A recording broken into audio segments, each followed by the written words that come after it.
안녕하십니까, 프라이메듀입니다. 오늘은 고등학교 영어 내신을 중학교 방법으로 준비하면은 결과가 어떻게 되는지에 대해서 알아보도록 하겠습니다. 그러니까 전제 조건이 있습니다.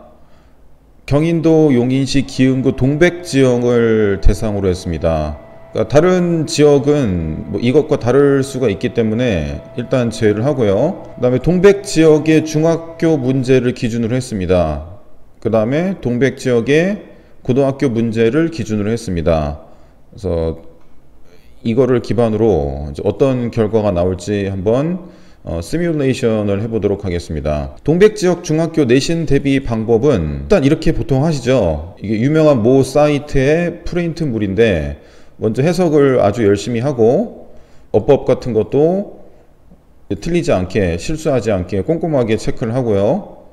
영작 같은 것도 이렇게 단어가 주어지는 게 있고요. 이렇게 단어가 약간 주어지고 빈칸을 뚫는 게 있고 한글만 주어지고 하는 방법이 있습니다. 그러니까 이런 자료의 기반은 뭐냐면은 반복해서 암기를 시키겠다는 겁니다. 그래서 암기를 하면은 중학교 내신에서는 고득점을 받을 수 있는 가장 확실한 방법이기 때문에 주로 이렇게 많이 시키시죠.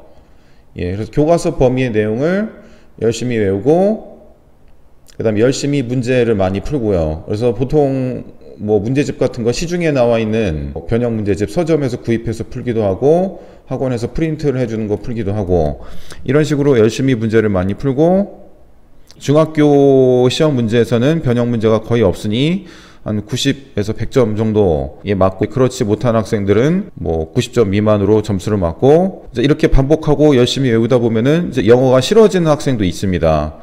고등학교 때 와서 상담해보면은 중학교 때 영어가 싫어서 포기했어요. 근데 어떻게 하면 좋을까요? 이런 학생들이 꽤 많았습니다. 그럼 이러한 방법으로 고등학교 내신을 준비하면 어떻게 되는지 한번 알아보도록 하겠습니다. 그러니까 시뮬레이션 기준은 초당, 청덕, 백현, 동백고일 시험 문제 중 변형된 문제를 맞추지 못했을 때 점수입니다. 그러니까 중학교 때는 변형되는 문제가 거의 없기 때문에 위와 같은 점수를 맞았지만 같은 방법으로 변형 문제에 대해서 전혀 대응을 하지 못하고 암기만 했을 때 내신 성적이 어떻게 나올지를 한번 시뮬레이션을 해봤습니다. 동백 지역의 네 학교에 있는 내신 배점입니다. 이 노란색을 친 게 그 변형된 문제입니다. 그러니까 열심히 암기했다고 해서 절대로 맞출 수 없는 문제입니다. 그러니까 이 노란색의 대부분은 어휘, 빈칸 유형에서 변형을 주로 하셨고요.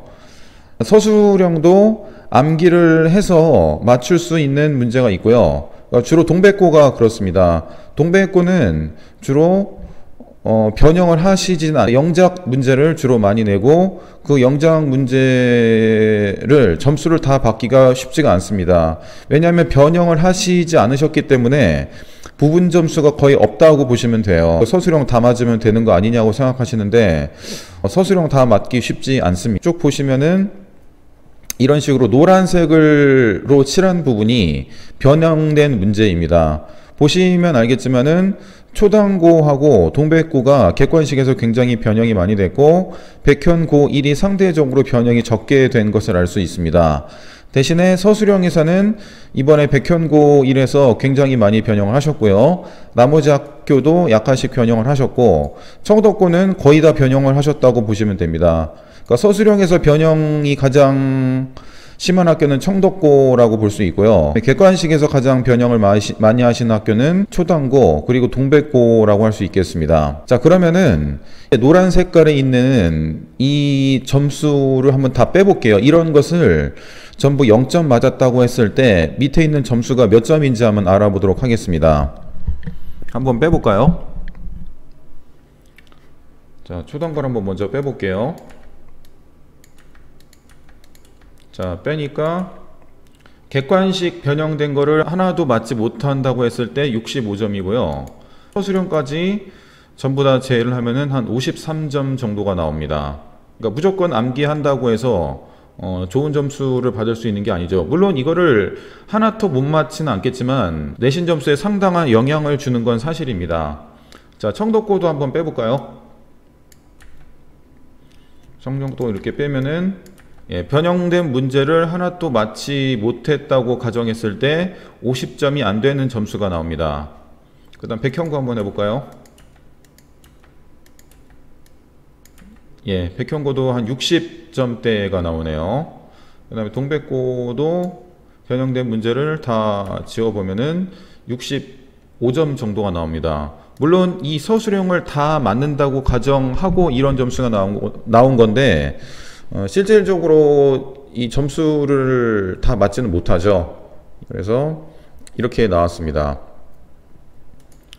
자, 그래서 결론을 말씀드리면은 시험 범위를 무조건 외우면은 최대가 65점입니다. 그리고 좀 심한 경우에는 50점도 못 맞는 경우가 발생합니다.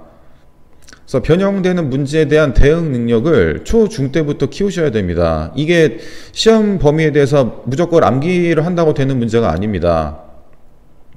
그리고 객관식 변형의 핵심은 바로 수능에서 요구하는 어휘력 그리고 논리력입니다. 그래서 평소에 수능 공부를 열심히 하셔야 됩니다. 그리고 서술형에서 요구하는 역량은 각 학교마다 약간씩 다릅니다. 아까도 보셨지만 서술형에서 변형이 많이 되는 학교가 있고 그렇지 않고 변형이 안 되는 대신에 라이팅을 주로 내시는 학교가 있고 이게 다르기 때문에 주의하셔야 되겠고요. 중학교 때 영어 내신이 90점이면 고등학교에서 4등급입니다. 이거를 꼭 명심하셔야 됩니다. 나는 중학교 때 영어 내신 90점이니까 영어를 어느 정도 하겠지라고 하시면은 고등학교 때 큰 낭패를 봅니다. 자신이 가고자 하는 고등학교의 시험 역량을 중학교 때 혹은 그 전부터 미리미리 키우는 것이 대입에 아주 좋지 않겠나 그렇게 생각이 됩니다. 예, 이상 프라임에듀 학원이었습니다.